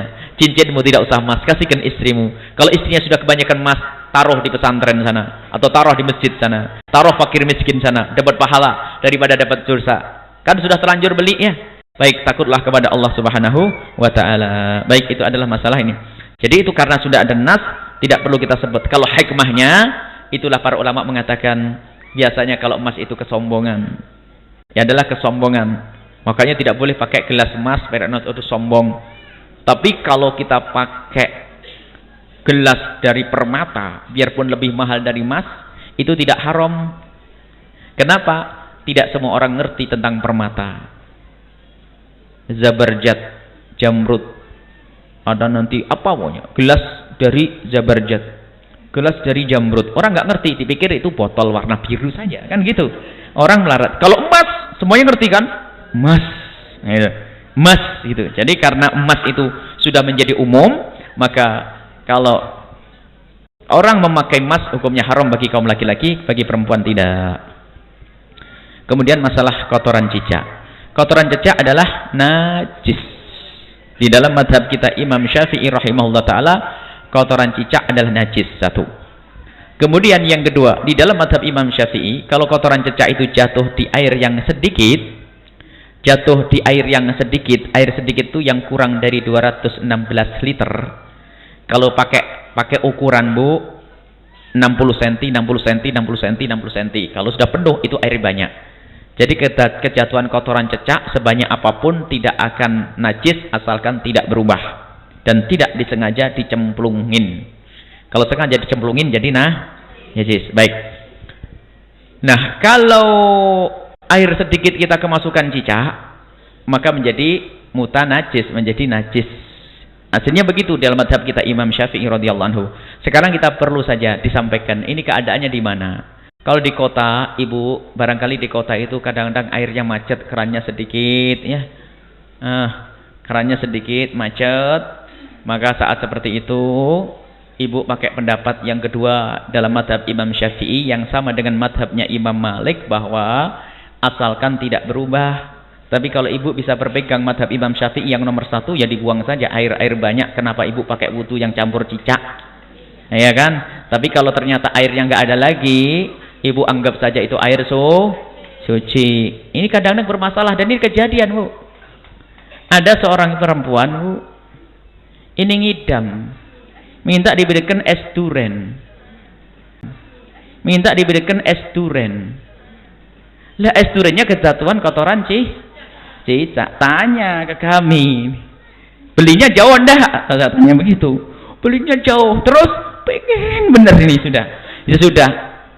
Telur cicaknya dipinggirin, diminum saja. Ikut mazhabnya Imam Malik. Karena kasihan sudah es duren beli mahal-mahal, bingung dia. Nah, karena ngidam suaminya suruh keluar lagi ya. Karena di dalam mazhab Imam Malik asalkan tidak berubah. Ya, jadi lumayan dia minum es duren sama telur cicak. Enggak apa-apa. Nah, anaknya nanti ini kejadian betul itu, Bu. Tanya Umi siapa orangnya nanti ya. Ada orang begitu. Jadi pengen es duren gitu.